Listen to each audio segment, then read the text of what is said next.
Kryeministri Edi Rama, Ministri i Mbrojtjes Piro Vëngu, Ministre e Punëve të Brendshme Albana Koçiu dhe Ervin Demo, Ministër Shteti për Pushtetin Vendor, morën pjesë në aktivitetin për kapitullin e ri të mbrojtjes civile nëpërmjet transformimit të forcës zjarrfikse dhe inovacionit. Koçiu tha se duhet një dyfishim në kapacitetet njerëzore të përfshira në këtë shërbim, megjithatë shtoi se forcat zjarrfikse duhen ngritur në një nivel të ri. Ajo tha se kur vjen puna tek emergjencat, strukturat duhen vendosur në një komandë të vetme.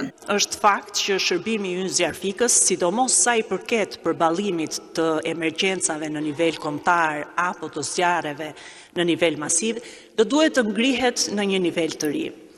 Ne aktualisht kemi një strukturë që për hir të vërtetës është e fragmentarizuar, me hierarki të komplikuar dhe me paqartësi e mbi vendosje detyrash hera herës. Janë një sër institucionesh që janë të përfshira në këto procese, duke nisur nga Drejtoria e Përgjithshme e Mbrojtjes nga Zjarri dhe Shpëtimi, e cila është nën përgjegjësinë e Ministrisë së Punëve të Brendshme, ndërkohë është Agjencia Kombëtare e Mbrojtjes Civile e organizuar nën Ministrinë e Mbrojtjes, kemi bashkitë, kemi prefekturat, kemi forcat e armatosura, kemi koordinatorët në terren, secili prej tyre ka absolutisht një rol të pazëvendësueshëm në rastet e zjarreve masive. Pa përmendur këtu pastaj edhe gjithë procesin e rëndësishëm të koordinimit ndërinstitucional dhe patjetër dhe të koordinimit ndërkombëtar kur vjen puna me Qendrën Europiane të Koordinimit të Emergjencave.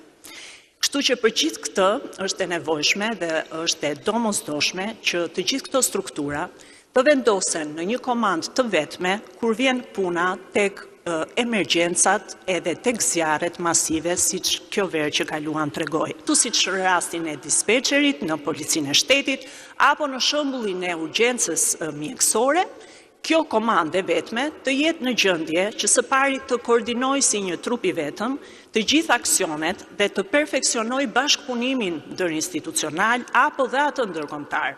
Do të vendosim zjarrfiksit në qendër të ndryshimit dhe vizionit për të ardhmen e këtij shërbimi. Një shërbim i cili i ka të gjitha mundësitë në fakt të jetë një shërbim model. Do të standardizojmë së pari procedurën e pranimit në këtë shërbim.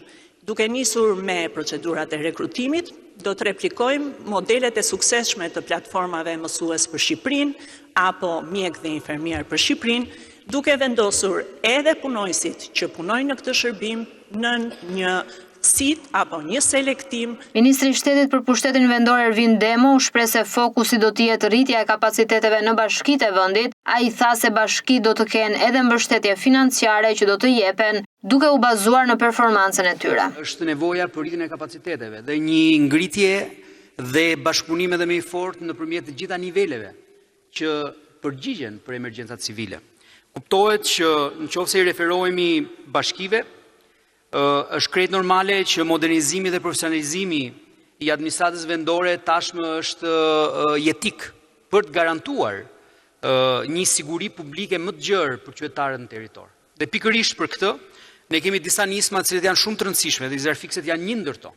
Por patjetër në territor bashkitë janë prezente me policinë bashkiake për sa i përket sigurisë publike në këndvështrimin vendor, por në të njëjtën kohë kemi inspektoratin vendor, po ashtu kemi mënyrën se si prefekturat ndërveprojnë me gjithë sistemin. Dhe fokusi jonë në vazhdim do të jetë i qartë, rritja e kapaciteteve në bashki qoftë me mbështetjen, me rritjen e kapaciteteve logjistike, por jo vetëm, por mbi të gjitha rritjen e profesionalizmit, janë prioritet kryesor. Patjetër që mbështetja financiare është shumë e rëndësishme, por ne jemi po ashtu të bindur që kjo do të bazohet mbi performancë.